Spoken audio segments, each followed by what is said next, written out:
Selamat datang di channel Bicara Saja. Di sebuah sudut tenang Jakarta Selatan, berdiri sebuah rumah dua lantai berwarna putih, dikelilingi pagar besi hitam setinggi hampir 2 meter. Rumah itu terletak di Jalan Pertanian Raya, Lebak Bulus, kawasan elit yang dikenal dengan suasana damai, deretan rumah mewah, dan kehidupan yang tertata rapi. Tapi tidak ada yang pernah benar-benar tahu apa yang terjadi di balik tembok rumah dengan nomor J3 itu. Tak ada papan nama, tak ada tanda keluarga yang menempati, bahkan tak terdengar suara anak-anak atau televisi dari dalam. Tika Marlina, 33, seorang ibu rumah tangga yang rumahnya hanya berjarak 3 rumah dari J3, sudah lama curiga. Setiap malam, Tika sering terbangun karena lampu rumah itu yang menyala terus-menerus. Tapi anehnya, tak pernah ada suara kehidupan dari dalam. Tak ada suara musik, tak ada suara TV. Bahkan tukang sayur atau petugas delivery pun tak pernah terlihat berhenti di depan rumah itu. Rasanya seperti rumah kosong, tapi tidak juga. Karena tiap malam saya lihat ada bayangan orang dari jendela atas, ujar Tika dalam wawancara dengan media lokal. Curiga Tika bukannya tanpa dasar. Sabto Prabowo, 54, Ketua RT 10 RW 4 Kelurahan Lebak Bulus, juga menyadari ada yang tidak beres. Rumah J3 tidak pernah melapor keberadaan penghuni baru. Setiap kali ada warga asing tinggal di wilayah kami, wajib lapor dalam waktu 1x24 jam. Tapi rumah ini tidak pernah ada laporan apapun. Kami sudah 2 kali ketuk pintu, tapi tak pernah dijawab. Kami hanya melihat 2 orang wanita Indonesia, tampaknya asisten rumah tangga, keluar masuk sesekali, kata Sabto. Kedua art itu dikenal oleh warga sekitar hanya sebagai YD dan S, 2 perempuan asal Jawa Tengah. YD berusia sekitar 40 tahun, sedangkan S tampak lebih muda. Keduanya jarang bicara. Saat ditanya warga, jawaban mereka selalu pendek. Tapi Tika sempat melihat YD menangis diam-diam saat keluar membuang sampah. Saya sempat khawatir, tapi dia buru-buru masuk lagi ke dalam, ungkap Tika. Semakin lama, kecurigaan warga makin kuat. Rumah mewah itu tampak hidup hanya di malam hari. Ada suara langkah kaki di lantai 2, dan kadang terdengar suara mesin atau dengungan dari dalam. Tapi yang paling membuat warga curiga adalah munculnya mobil Toyota Alphard hitam beberapa kali tengah malam, masuk ke garasi lalu menghilang. Tak ada yang keluar, tak ada yang masuk. Warga tak pernah melihat siapa yang mengemudi. Di balik semua misteri itu, rumah J3 menyimpan rahasia yang lebih besar dari dugaan warga. Dan semuanya mulai terkuak ketika Raffi Kurniawan, 29, petugas intelijen imigrasi Jakarta Selatan, menerima laporan anonim melalui email.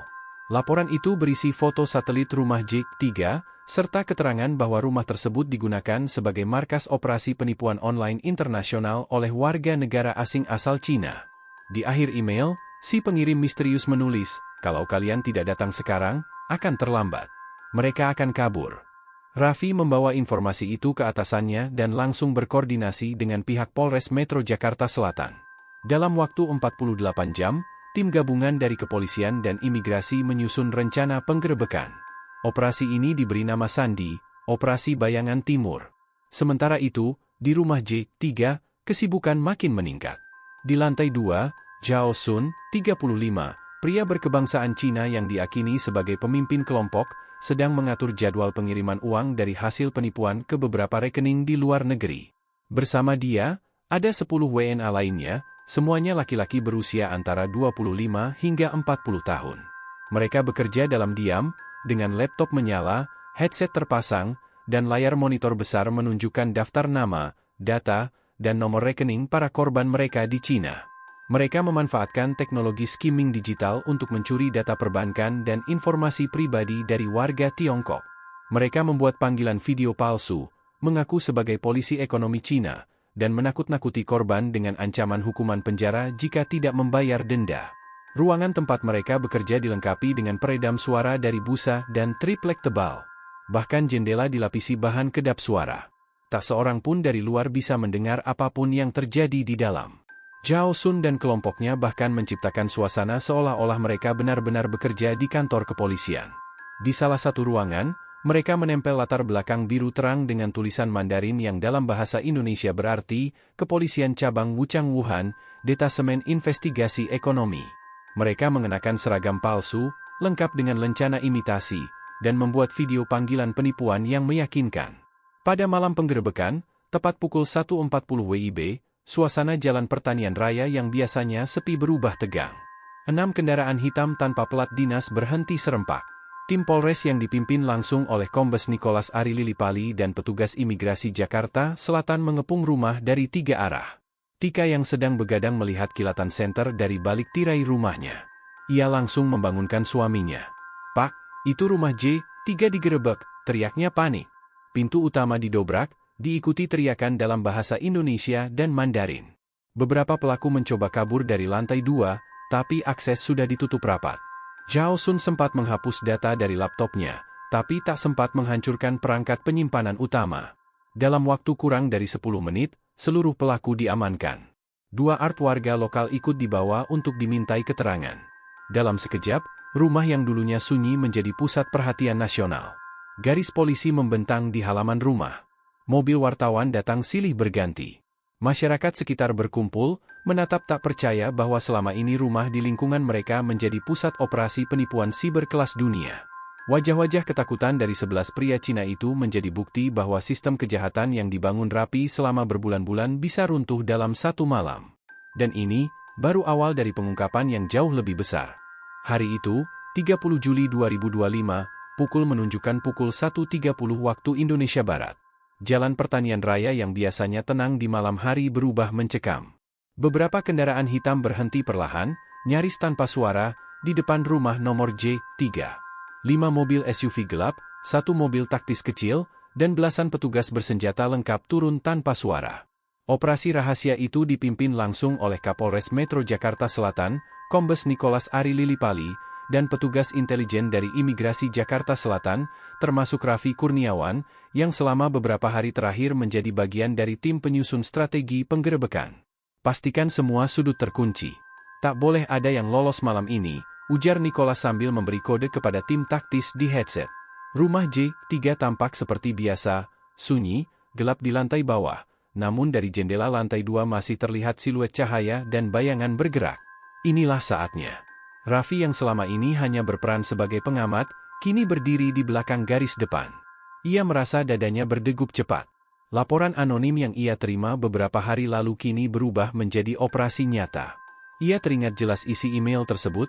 Mereka hanya terlihat tidur, tapi mereka terjaga. Panggilan skimming mereka dimulai jam 10 malam dan baru selesai lewat subuh. Mereka akan menghancurkan data jika tahu kalian datang. Gunakan cara cepat dan senyap. Pukul 1.43 WIB, pintu utama didobrak. "Polisi! Tangan di atas kepala!" teriak petugas berseragam lengkap dengan bahasa Indonesia dan Mandarin. Suara benturan keras dari dalam rumah menggema. Di lantai 2, Zhao Sun yang saat itu sedang menyusun laporan transfer dana melalui jaringan server luar negeri, refleks berdiri. Ia tahu waktunya habis. Ia memberi aba-aba kepada salah satu anggotanya, Li Cheng, 27, untuk segera menghapus hard drive utama. Tapi semua sudah terlambat. Pintu-pintu bilik didobrak.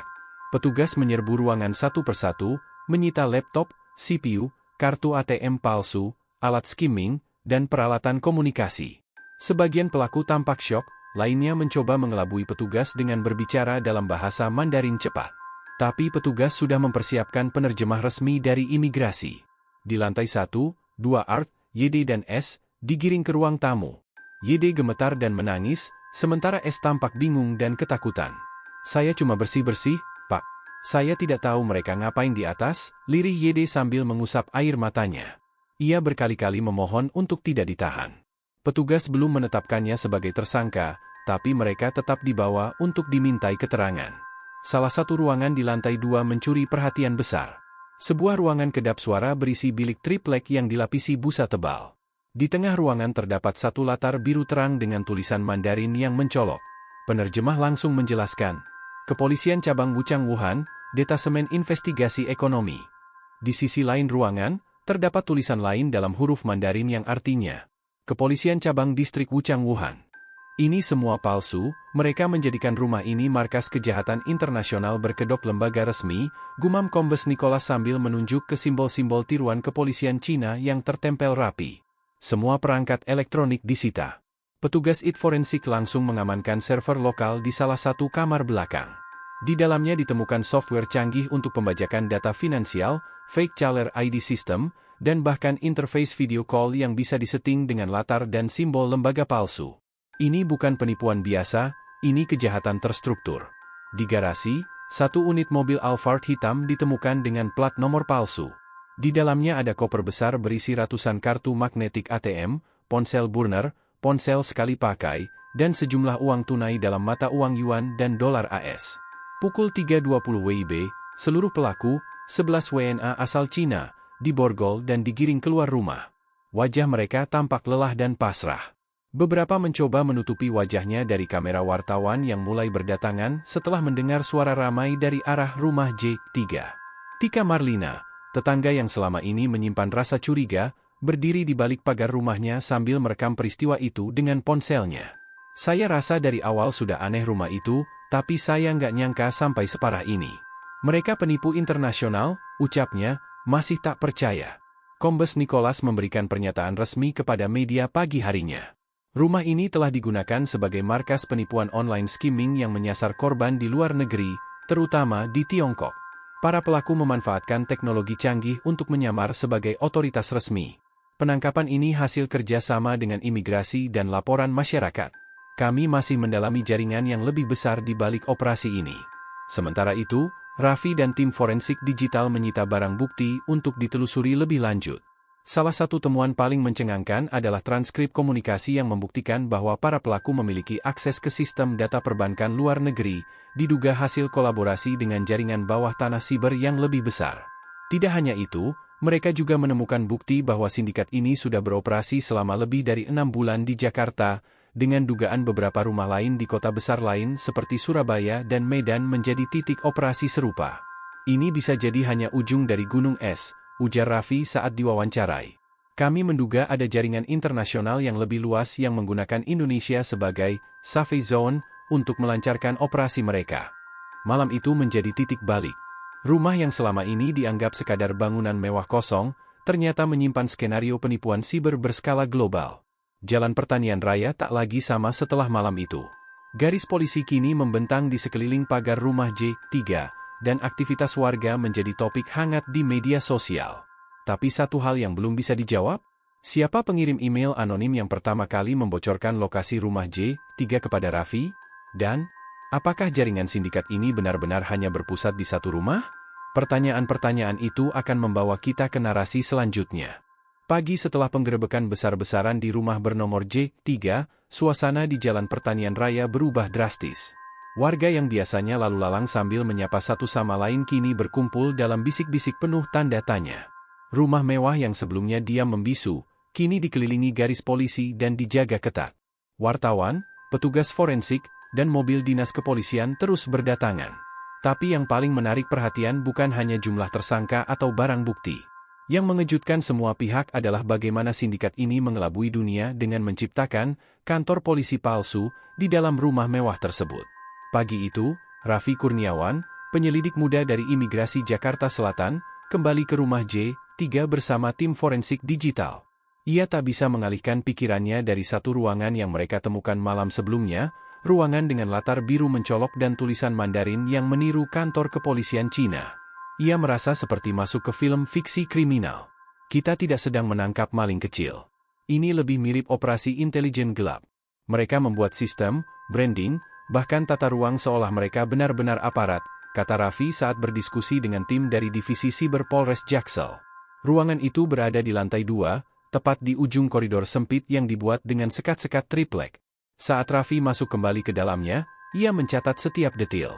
Di depan ruangan, terdapat lampu sorot, tripod kamera, serta sebuah kursi logam yang diletakkan menghadap latar biru dengan tulisan Mandarin besar. Kepolisian Cabang Wuchang Wuhan, Detasemen Investigasi Ekonomi. Di sisi lain dinding, tertempel lambang polisi Cina dan papan tulis yang penuh catatan kasus, lengkap dengan foto dan sketsa wajah.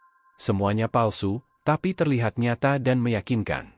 Ruangan ini dirancang agar saat mereka melakukan video call penipuan, korban akan percaya mereka sedang berbicara dengan aparat resmi Cina, ujar Kombes Nicholas Ari Lilipali kepada wartawan yang diizinkan masuk terbatas untuk dokumentasi. Bukan hanya latar belakang yang dibuat serupa kantor polisi. Para pelaku, termasuk otak sindikat Zhao Sun, memiliki seragam palsu, lencana tiruan, dan identitas palsu dalam bahasa Mandarin. Mereka mengaku sebagai polisi ekonomi dan menuduh korban mereka melakukan kejahatan keuangan. Dalam panggilan video, mereka memaksa korban untuk mengirim uang jaminan agar tidak ditahan. Metode ini dikenal di dunia kriminal sebagai modus police impersonation scam dan biasanya menyasar warga Tiongkok kelas menengah ke atas. Yang mengejutkan, semua peralatan panggilan video, laptop, dan sistem komunikasi mereka dilengkapi dengan software khusus. Dalam software itu, wajah pelaku bisa dimodifikasi agar terlihat lebih formal dengan efek latar biru di belakang. Mereka menggunakan sistem masking suara, bahkan bisa menirukan aksen tertentu. Ini bukan sekadar penipuan. Ini rekayasa visual dan psikologis. Mereka menciptakan realitas palsu yang sangat mirip dengan kenyataan, kata Raffi sambil memeriksa salah satu laptop yang belum dipadamkan. Dalam bilik lainnya, ditemukan bilik suara yang dibuat seperti call center. Setiap pelaku memiliki headset, laptop, dan catatan skrip dalam bahasa Mandarin. Ruangan itu sunyi meski terlihat penuh aktivitas, karena seluruh dinding dan pintu telah dilapisi peredam suara dari bahan busa tebal dan aluminium foil. Di luar ruangan, kantor polisi palsu, penyidik menemukan lemari rahasia yang menyimpan dokumen dan barang tiruan, seperti paspor Cina palsu, formulir pengadilan, dan dokumen penyitaan rekening bank. Semua digunakan untuk menakut-nakuti korban bahwa mereka akan dibekukan, dipenjara, atau dideportasi jika tak mengirim uang. Sementara itu, dua art lokal, YD dan S, mulai diperiksa secara intensif oleh penyidik. YD, yang lebih tua dan tampak ketakutan, akhirnya mulai berbicara. Dalam kesaksian awalnya, ia mengatakan bahwa sejak awal mereka memang dilarang naik ke lantai 2. Saya cuma disuruh bersihin dapur dan ruang tamu. Kami tidak boleh naik, katanya ruang kerja. Kalau saya naik, mereka marah besar. Bahkan pernah ancam akan deportasi saya, ucap YD dengan suara pelan. Saat ditanya soal aktivitas malam hari, S, Art yang lebih muda, mengaku pernah mendengar suara tangisan dari salah satu bilik di malam hari. Saya nggak berani tanya. Tapi waktu itu ada suara kayak orang diinterogasi, marah-marah pakai bahasa Mandarin. Serem, Pak, ucapnya.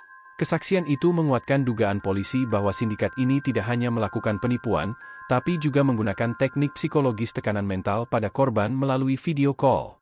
Kembali ke ruang digital forensik, Raffi bersama tim menemukan satu file penting dalam hard drive utama yang sempat gagal dihapus Zhao Sun. File itu berisi skrip penipuan standar, langkah demi langkah, mulai dari menelepon korban, mengenalkan diri sebagai detektif Wu, lalu berpura-pura menunjukkan surat penangkapan, hingga memaksa korban mentransfer dana ke rekening luar negeri sebagai jaminan. Yang lebih gila lagi, mereka memiliki database calon korban yang sangat rinci, nama, nomor paspor, alamat rumah di Tiongkok, nama saudara, bahkan data rekening.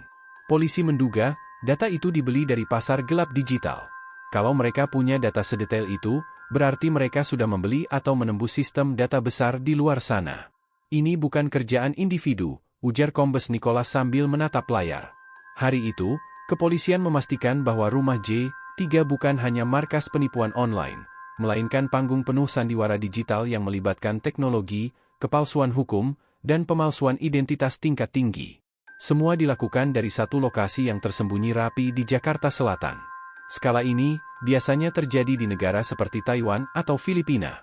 Tapi sekarang kita temukan di tengah ibu kota kita sendiri, ujar Raffi kepada wartawan.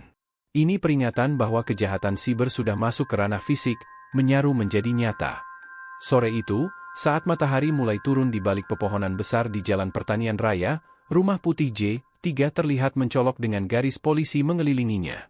Warga masih berkumpul, membicarakan temuan mengejutkan hari ini.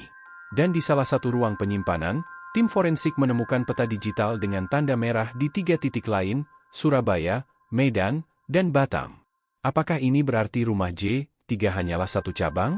Atau ada jaringan sindikat lain yang belum disentuh? Pertanyaan itu akan dijawab di narasi berikutnya. Hari sudah berganti ketika tim gabungan dari Polres Metro Jakarta Selatan dan imigrasi kembali mendatangi rumah mewah bercat putih itu. Kali ini bukan untuk penggerebekan, tapi untuk proses pendalaman, identifikasi barang bukti, dan penyelidikan lanjutan. Garis polisi masih membentang ketat di pagar rumah bertuliskan J3 itu. Media mulai berdatangan, membawa kamera dan mikrofon, haus akan pengungkapan detail di balik operasi yang dianggap monumental itu. Di sisi lain, AKP Dimas dan Bribtu Nadia, dua penyidik yang sejak awal menangani kasus ini, masih belum bisa melepas rasa penasaran mereka terhadap keberadaan ruangan-ruangan di lantai 2. Dimas, dengan rekam jejak sebagai penyidik cybercrime, merasa ada sesuatu yang belum sepenuhnya mereka temukan. Bangunan ini terlalu rapi untuk sebuah operasi ilegal. Seperti ada yang mereka sembunyikan lebih dalam, ucapnya sambil menatap dinding putih lantai atas yang kini terbuka untuk pemeriksaan. Ketika mereka naik ke lantai 2 lagi, mereka mulai memperhatikan setiap detail kecil. Ruangan dengan busa peredam suara masih lengkap, belum dibongkar. Namun ada satu hal yang mencolok. Salah satu bilik memiliki panel dinding berbeda, seolah terbuat dari material kayu yang lebih baru dibanding dinding lain. Nadia mendekat, mengetuk pelan, lalu menekan bagian bawah dinding. Suara gemeretak terdengar, lalu sebuah celah kecil terbuka.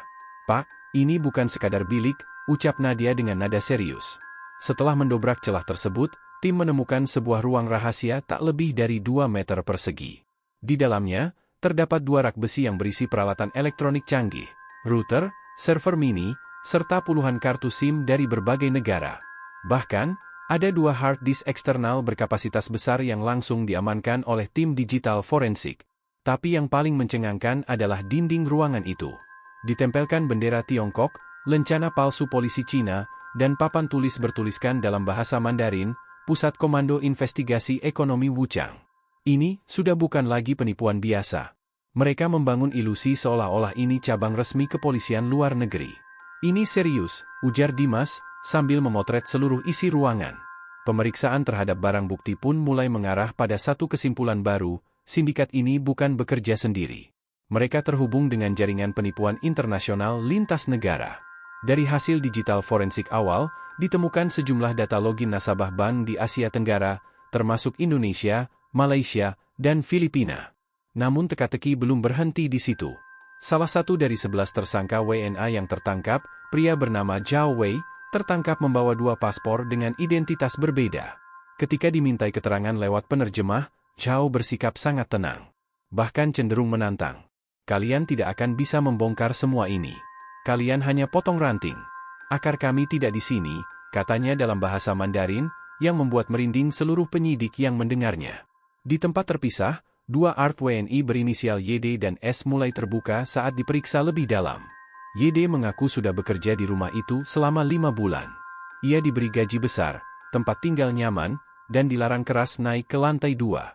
Awalnya ia tidak curiga, namun makin ke sini, ia menyadari bahwa para WNA itu tak pernah keluar rumah kecuali malam hari, dan sering berbicara dengan bahasa yang tak ia mengerti melalui headset. "Saya sempat mau tanya, kenapa pintu atas selalu dikunci dari dalam. Tapi saya takut. Mereka semua kaku dan diam kalau saya tanya. Jadi saya nurut aja, asal dibayar," ujar YD dengan suara lirih. Sementara itu, informasi dari Ketua RT 10, Bapak Sabto, memperkuat kecurigaan bahwa rumah itu adalah Black City, lokasi rahasia yang sengaja dibuat untuk kegiatan terlarang.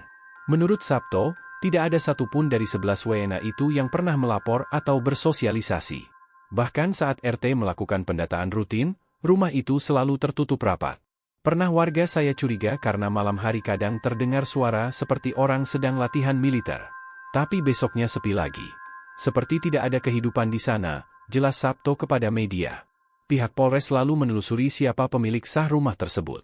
Data dari BPN dan Kelurahan menyebutkan bahwa rumah itu disewa atas nama seorang perempuan WNI bernama Lia Kusuma, namun nomor identitas dan alamatnya terindikasi palsu. Nama tersebut kini masuk dalam daftar pencarian orang, DPO. Diduga kuat, Lia adalah boneka yang digunakan untuk memfasilitasi operasi sindikat ini di Indonesia. Kini, kasus ini berkembang menjadi kasus lintas batas dan ditangani bersama oleh Mabes Polri, Divisi Hubinter, dan pihak imigrasi pusat. Dugaan sementara, sindikat ini merupakan bagian dari jaringan cyber fraud Cina yang kabur ke Asia Tenggara untuk menghindari jerat hukum di negaranya. Tapi penyelidikan belum selesai. AKP Dimas kini mengarahkan tim digital untuk menelusuri jejak transaksi dari semua peralatan yang ditemukan. Tujuannya satu, menemukan siapa dalang di balik layar. Zhao Wei hanya pion. Masih ada nama-nama yang lebih besar di balik operasi skimming canggih yang seolah digerakkan dari markas polisi palsu di tengah kota Jakarta. Kalau ini benar, maka ini bukan hanya penggerebekan biasa. Ini pengungkapan wajah baru kejahatan siber yang menggunakan simbol negara lain untuk mengelabui hukum kita, ujar Kombes Nicholas Ari Lilipali dalam konferensi pers sore itu. Dan malam pun kembali turun di rumah J3 yang kini sunyi total. Namun tim penyidik belum berniat pulang. Karena mereka yakin, di balik dinding peredam suara dan bendera asing itu, masih ada rahasia yang belum terungkap. Kantor Pusat Divisi Ciberkrime Bareskrim Polri hari itu mendadak lebih sibuk dari biasanya. Ruang server penuh aktivitas, layar-layar besar menampilkan grafik aliran data, peta digital, serta sederet nama akun anonim.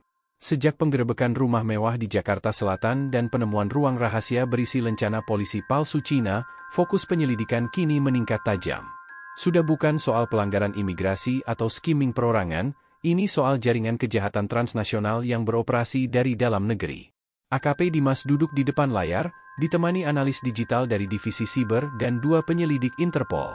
Mereka baru saja mendekripsi sebagian isi dari 2 hard disk eksternal yang disita dari bilik rahasia di lantai 2 rumah itu. Dan hasilnya mencengangkan. Ini bukan hanya data perbankan, ujar Arfan, analis forensik digital. Kita bicara ratusan ribu data pribadi warga Asia Tenggara. Nama, nomor paspor, info rekening, bahkan jejak medis. Data itu diambil dari server tersembunyi yang menggunakan enkripsi bertingkat. Sebagian besar koneksi diarahkan ke server utama di Kamboja, lokasi yang sebelumnya juga menjadi sarang jaringan penipu online berkedok kantor polisi Cina. Dimas menatap peta jaringan yang muncul di layar, garis-garis merah menghubungkan Jakarta, Phnom Penh, Shenzhen, Manila, dan bahkan Lagos, Nigeria. Ini peta besar. Rumah itu bukan markas utama, cuma node, titik kendali kecil, gumamnya pelan. Sementara itu, dari hasil pemeriksaan mendalam terhadap Zhao Wei dan rekannya, mulai muncul pola baru. Zhao ternyata bukan orang jalanan biasa. Ia diketahui mantan anggota perusahaan teknologi finansial di Shenzhen yang gulung tikar karena terlibat skandal. Ia direkrut sindikat penipu melalui aplikasi rekrutmen palsu yang menjanjikan gaji tinggi dan jaminan hidup aman di luar negeri. Namun setelah masuk ke jaringan, Zhao tak bisa keluar. Bahkan ia diberi identitas ganda, pelatihan manipulasi data, dan prosedur keamanan berlapis agar tak mudah dilacak. Zhao juga mengaku pernah mendapat instruksi langsung dari seseorang bernama Kolong, sosok misterius yang menurut Zhao adalah otak besar di balik operasi Asia Tenggara. Kami hanya menjalankan perintah. Semuanya virtual. Tak ada yang tahu wajah asli Kolong, ujarnya saat dimintai keterangan dengan bantuan penerjemah. Di sisi lain, 2 art WNI yang sebelumnya diamankan, mulai memberikan informasi kunci. Salah satunya, S, mengaku pernah mendengar suara gaduh dari dalam ruangan, bukan hanya suara orang menelepon, tapi juga suara orang menangis dan dipaksa membaca skrip. Ada satu malam, saya dengar suara perempuan nangis sambil ngomong kayak dibacain naskah. Tapi pas saya ketuk pintu, mereka suruh saya turun. Saya takut, tutur S. Temuan itu membuat tim penyidik curiga bahwa di balik kegiatan skimming, rumah itu mungkin juga digunakan untuk scam video call, di mana korban dipaksa mengaku melakukan kejahatan dan kemudian dimintai uang sebagai tebusan agar video tidak disebar. Pola ini mirip dengan telekom fraud yang berkembang di Taiwan dan Hong Kong, yang kini bermigrasi ke Asia Tenggara karena longgarnya pengawasan. AKP Dimas lalu menyusun tim khusus untuk menelusuri jejak uang. Dari hasil digital wallet yang berhasil diakses, sindikat ini diketahui menggunakan mata uang kripto untuk menyamarkan transaksi. Lebih dari 750.000 dolar AS tercatat berpindah tangan dalam 2 bulan terakhir, semuanya dialihkan melalui mixer kripto dan dikirim ke dompet di Panama dan Seychelles. Sementara itu, Interpol mulai memadukan data ini dengan laporan serupa dari Filipina dan Malaysia. Di Filipina, sebuah rumah mewah juga digerebek bulan lalu. Modus dan pola perekrutannya sama. Bahkan, salah satu nama yang ditemukan di rumah Jakarta ternyata juga muncul dalam penyelidikan di Manila, Liang Chen, seorang wanita asal Fujian yang diduga menjadi perekrut lintas negara. Artinya, ini bukan kasus terisolasi. Ini sindikat yang punya struktur hierarki dan jaringan penghubung antar negara, ujar perwakilan Interpol. Tak tinggal diam, Kemenlu RI kini mulai menjalin komunikasi dengan otoritas Cina. Meski lamban, pihak kedutaan menyatakan bahwa mereka tidak pernah mengizinkan operasi resmi apapun dari lembaga penegak hukum Cina di wilayah Indonesia. Dengan kata lain, simbol-simbol polisi Cina yang dipajang di rumah tersebut hanyalah kamuflase untuk menciptakan ilusi otoritas dan menakut-nakuti korban. Ini seperti membangun kantor polisi bayangan. Mereka buat korban merasa tak berdaya, seolah-olah diinterogasi oleh negara lain, ujar Kombes Nicholas. Sore itu, Dimas kembali ke rumah mewah di Jakarta Selatan. Kali ini untuk menyisir ulang setiap inci bangunan, bersama dengan tim unit anjing pelacak. Dan benar saja, di balik plafon ruang tengah, ditemukan sebuah koper hitam berisi dokumen fisik, surat kontrak kerja fiktif, fotokopi paspor, dan ratusan SIM card aktif dari berbagai operator negara. Ini bukti bahwa rumah itu memang menjadi pusat kendali operasional penipuan lintas negara, lengkap dengan jaringan komunikasi independen. Dengan semua temuan ini, penyelidikan resmi kini dinaikkan ke level kerjasama antar negara. Pemerintah Indonesia, lewat Polri dan Imigrasi, kini bersiap memulangkan WNA pelaku ke negara asal, sambil mengupayakan ekstradisi tokoh-tokoh kunci seperti Liang Chen dan Kolong. Tapi pertanyaan besar masih menggantung. Berapa banyak rumah seperti ini yang belum terdeteksi? Dan sudah berapa banyak korban di seluruh dunia yang terperangkap dalam permainan kotor sindikat ini? AKP Dimas tahu, ini baru permulaan. Pagi itu, sebuah kantor hukum di Jakarta kedatangan tamu tak biasa. Seorang perempuan paruh baya bernama Yulianti, wajahnya cemas, matanya sembab. Ia bukan pelapor kasus kriminal, bukan pula tersangka. Tapi yang ia bawa, sebuah amplop besar berisi print out transfer rekening, tangkapan layar pesan WhatsApp, dan rekaman suara, mengguncang perspektif semua orang yang menanganinya. Saya cuma mau anak saya bebas, ucapnya lirih. Anaknya, Tito, 23, sudah 2 minggu menghilang. Sebelumnya, Tito sempat menelepon sambil menangis, mengaku telah melakukan kejahatan siber dan diminta untuk membayar denda sebesar 80 juta rupiah agar tidak diekstradisi ke Cina. Dia bilang, dia salah. Dia minta maaf. Dia bilang sudah ditangkap polisi Cina dan sedang ditahan di tempat rahasia, kata Yulianti sambil memperlihatkan tangkapan layar video call. Video itu menunjukkan Tito duduk di sebuah ruangan sempit, dengan latar belakang lambang kepolisian Cina dan 2 pria berpakaian seperti petugas berdiri di belakangnya. Wajah Tito pucat. Ia membaca semacam pernyataan sambil sesekali melihat ke arah luar kamera, seakan mendapat instruksi. Yang saya tidak habis pikir, bagaimana polisi Cina bisa nangkep anak saya di Jakarta? Pertanyaan itu mengantarkan kantor hukum Langit Cerah untuk melapor ke Bareskrim. Beberapa jam kemudian, AKP Dimas dan tim datang ke lokasi untuk bertemu langsung dengan Yulianti. Setelah mendengar semua ceritanya dan melihat rekaman, jantung mereka seolah berhenti sesaat. Lokasi video call itu sangat mirip dengan ruangan yang sebelumnya ditemukan di rumah mewah yang mereka gerebek. Bisa jadi ini salah satu korban mereka, ujar Dimas sambil menunjuk ke background video. Lambang itu palsu. Lihat detailnya. Mereka bahkan pakai stiker laminasi. Kecurigaan mereka semakin menguat setelah digital forensik memperluas pencarian, dari chat WA, email, hingga akun-akun dompet digital. Dan benar saja, alamat IP pengirim video call dan rekening penerima uang Yulianti terhubung ke jaringan dalam negeri, bukan Cina. Tito bukan kriminal.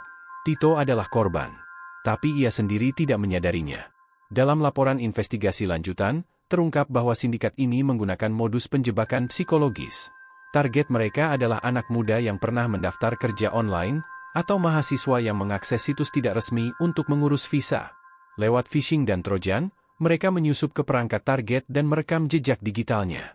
Setelah itu, korban akan dihubungi oleh akun yang mengaku dari kepolisian Cina.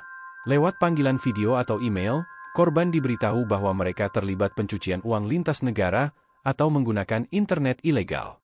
Korban kemudian ditekan agar mengakui kesalahan dan membayar denda agar tidak dipenjara atau diekstradisi. Mereka menciptakan penjara dalam pikiran korban.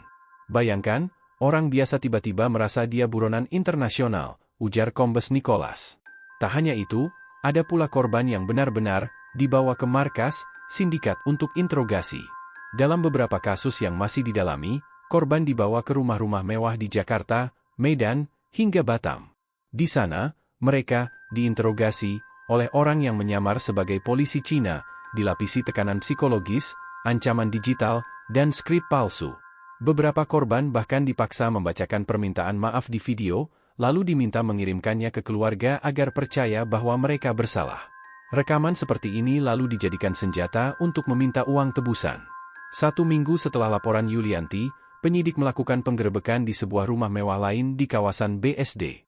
Rumah itu nyaris identik, pagar tinggi, kamera CCTV tersembunyi, sinyal Wi-Fi dengan nama Mandarin Server, dan SafePNHK. Di dalamnya ditemukan 3 warga negara asing dan 2 WNI, semuanya tampak hidup terisolasi. Salah satu kamar memiliki bilik suara yang dilapisi peredam. Di dalamnya, meja, kursi logam, bendera Cina, kamera, dan naskah interogasi dalam bahasa Mandarin dan Inggris. Ini semacam studio intimidasi, ujar Dimas saat melihat langsung. Korban disuruh duduk, baca teks, direkam. Lalu videonya dikirim ke keluarga atau rekan bisnisnya. Tak jauh dari sana, ditemukan juga alat pemalsu suara AI. Salah satu komputer mengandung perangkat lunak Deepfake Voice, digunakan untuk meniru suara pejabat kepolisian. Satu rekaman bahkan memperdengarkan suara Kepala Kejaksaan Shanghai palsu yang memerintahkan penahanan Tito. Dari pengembangan penyelidikan, diketahui bahwa setidaknya 28 orang Indonesia pernah menjadi target sindikat ini dalam 6 bulan terakhir. Dari jumlah itu, 17 berhasil dipaksa mentransfer uang, total kerugian mencapai 3,2 miliar rupiah. 6 orang sempat dikarantina secara paksa di rumah-rumah mewah. Dan yang paling tragis, 2 korban dilaporkan hilang dan belum ditemukan. Salah satu dari korban hilang adalah Eka Mulyawan, 30, seorang freelancer desain grafis yang terakhir terlihat naik mobil online menuju sebuah rumah di Depok setelah mendapat undangan wawancara kerja. Dia pamit cuma 3 jam. Setelah itu, hilang. Nomornya mati. Emailnya gak aktif, ujar adik Eka saat dihubungi penyidik. Polisi mencurigai bahwa Eka bisa jadi dipaksa menjadi bagian dari sindikat atau nasibnya lebih buruk. Namun tanpa bukti fisik atau saksi, penyelidikan masih mandek. Modus sindikat penipuan berkedok polisi Cina ini bukan hanya tentang uang. Ini adalah perang psikologis yang membuat korban tidak tahu kalau mereka sedang ditipu. Mereka mengira bersalah, padahal dimanipulasi sejak awal. Rumah-rumah mewah itu bukan hanya tempat operasional, tapi simulasi institusi hukum palsu, dilengkapi simbol, suara, dan intimidasi. Dan ketika publik belum sadar, mereka bisa jadi korban berikutnya. AKP Dimas menatap berkas Tito. Ia tahu, masih banyak Tito lain di luar sana, anak-anak muda polos yang berpikir mereka sudah melakukan kejahatan, padahal hanya dijebak dalam dunia palsu yang dibangun oleh kejahatan nyata. Pagi itu, suasana di Polres Metro Jakarta Selatan terasa lebih sibuk dari biasanya. Di ruang siberforensik, beberapa anggota unit cybercrime tengah bekerja tanpa henti. Di tengah ruangan, layar besar menampilkan jejak aktivitas digital yang berhasil dipulihkan dari perangkat milik sindikat penipuan asal Cina yang digerebek dari rumah mewah di Jalan Pertanian Raya, Lebak Bulus. AKP Dita Maharani, perwira muda dari Divisi Siber, berdiri di depan layar sambil menjelaskan temuannya kepada Kombes Nicholas Ari Lilipali. Di tangannya tergenggam sebuah flash disk berwarna hitam, yang sebelumnya ditemukan tersembunyi di balik plafon kamar lantai 2, tempat para WNA itu menjalankan aksinya. Jejak digital mereka dihapus dengan sangat rapi, Pak. Tapi kami menemukan recovery data dari satu hard drive cadangan yang sempat gagal diformat, ujar Dita dengan suara mantap. Berarti ada kemungkinan kita bisa melacak korban-korban mereka, tanya Kombes Nicholas, matanya tajam menatap layar. Dita mengangguk, kemungkinan besar ya, Pak. Kami juga menemukan aplikasi custom yang mereka gunakan untuk skimming ATM secara real-time di berbagai negara, termasuk Indonesia. Di rumah mewah yang kini disegel dengan garis polisi, 2 anggota tim forensik kembali datang dengan membawa anjing pelacak. Fokus mereka adalah bagian garasi yang sebelumnya tidak diperiksa secara menyeluruh karena terkunci rapat. Setelah berhasil membuka pintu garasi dengan kunci cadangan dari Art yang sempat diamankan, bau menyengat dari bahan elektronik terbakar langsung menyeruak. Ternyata, para pelaku mencoba membakar beberapa peralatan sebelum penggerebekan.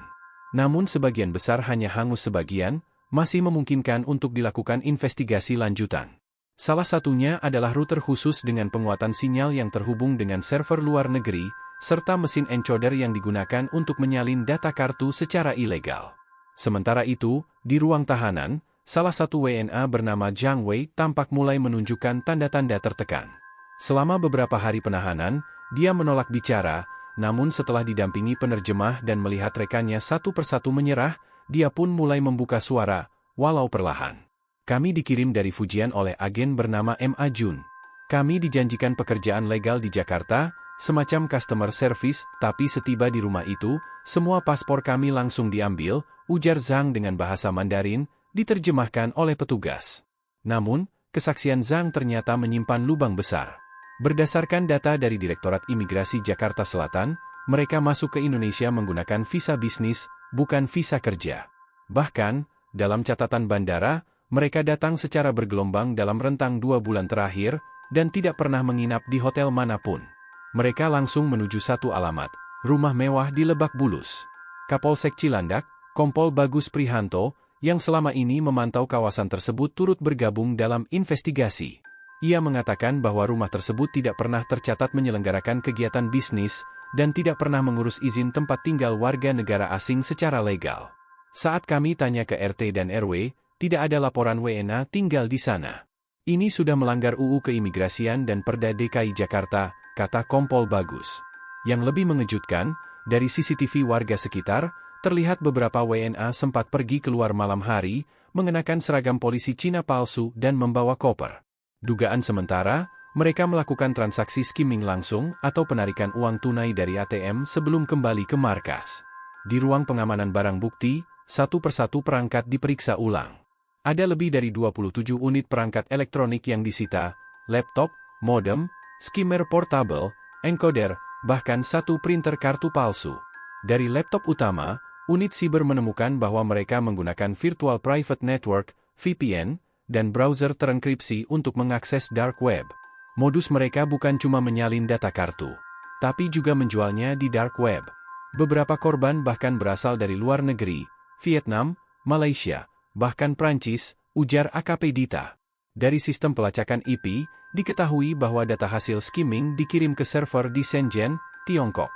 Dari sana, pihak luar diduga menjadi operator pusat yang mengatur distribusi uang dan data. Artinya, ke-11 WNA di Jakarta hanya cabang operasional, bukan otak utama.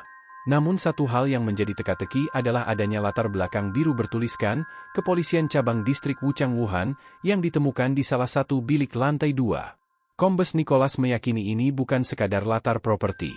Entah mereka ingin menakut-nakuti korbannya seolah mereka polisi Cina sungguhan, atau mungkin memang ada koneksi dengan aparat di sana. Kami tidak bisa mengesampingkan kemungkinan itu, ujarnya serius. Kini, penyidikan terus berkembang. Pihak Interpol pun mulai dilibatkan. Kementerian Luar Negeri RI melakukan komunikasi dengan Kedutaan Besar Tiongkok untuk meminta kejelasan identitas dan status para pelaku. Sementara itu, masyarakat Lebak Bulus masih tidak percaya. Rumah mewah berwarna putih yang dulu tampak seperti tempat tinggal keluarga elit, ternyata menyimpan rahasia kelam berskala internasional. Anak-anak yang dulu bermain sepeda di depan gerbang, kini dilarang mendekat. Garis polisi, media televisi, dan rasa curiga menjadi pemandangan sehari-hari. Sabto, ketua RT setempat, menggelengkan kepala saat ditanya awak media, mereka datang diam-diam, dan hampir pergi diam-diam juga kalau tidak segera digerebek. Siapa sangka, rumah di gang sempit begini bisa jadi pusat penipuan lintas negara. Pagi itu, di ruang pertemuan Direktorat Tindak Pidana Siber Bareskrim Polri, suasana tegang namun fokus begitu terasa. Peta digital Asia Tenggara terbentang di layar besar, ditandai dengan titik-titik merah di beberapa kota, Jakarta, Surabaya, Kuala Lumpur, Phnom Penh, dan Manila. Semua titik itu memiliki satu kesamaan, jejak aktivitas sindikat skimming dan penipuan daring dengan pola yang sama. Kita tidak sedang bicara tentang satu rumah mewah di Jakarta. Ini jaringan, ujar Brigjen Pol Rudi Setiawan, Direktur Tindak Pidana Siber. Rapat pagi itu mempertemukan Polri, perwakilan Interpol, dan 2 penyelidik dari Kementerian Keamanan Publik Tiongkok yang baru saja tiba di Jakarta. Mereka duduk berdampingan, namun atmosfer terasa dingin. Apalagi sejak salah satu dari 11 WNA yang ditangkap mulai menyebut nama pejabat polisi Tiongkok yang diduga ikut membantu pemalsuan identitas dan dokumen perjalanan mereka. Di lapas khusus imigrasi, tahanan bernama Chen Bo, salah satu tersangka utama, akhirnya mengakui bahwa rumah di Lebak Bulus bukan hanya tempat tinggal, melainkan pusat pelatihan perekrutan anggota baru. Chen menyebutkan bahwa mereka diberi pelatihan bahasa, skenario penipuan melalui telepon, cara menyamar sebagai aparat, hingga penggunaan VPN dan server palsu. Target kami orang-orang tua, terutama pensiunan. Kami berpura-pura jadi polisi Cina, lalu menakut-nakuti mereka seolah rekening mereka terlibat kasus narkoba. Kami minta mereka transfer uang demi keamanan penyidikan, tutur Chen melalui penerjemah. Pengakuan ini mengguncang pihak Interpol.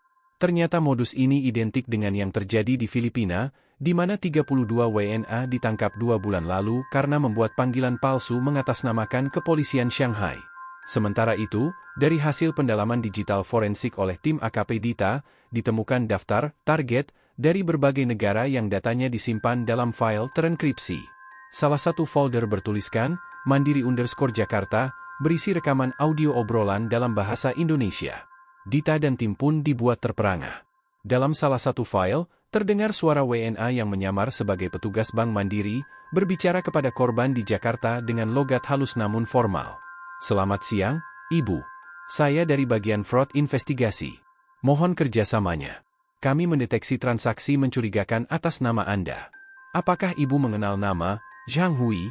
Dari log dan data yang didapat, diketahui lebih dari 127 transaksi mencurigakan pernah dilakukan dari rumah tersebut selama 2 bulan terakhir, menyasar rekening di berbagai kota, Jakarta, Bandung, Palembang, hingga Makassar. Nilai total kerugian mencapai lebih dari 12,5 miliar rupiah, dan sebagian dana sudah masuk ke rekening luar negeri. Kerja sama antar negara pun dipercepat. Pihak Interpol Manila menghubungi Jakarta dengan temuan mengejutkan, 2 dari 11 WNA yang ditangkap ternyata buron dari kasus serupa di Filipina, dan telah menggunakan identitas palsu. Mereka melarikan diri setelah menyuap petugas imigrasi, dan kembali aktif di Jakarta dengan nama baru. Karena itulah, Polri mulai mempertimbangkan ekstradisi, namun tidak semudah itu. Pemerintah Tiongkok secara resmi mengirim nota diplomatik, meminta agar seluruh tersangka dipulangkan ke Beijing untuk diadili di Pengadilan Khusus Anti Kejahatan Teknologi.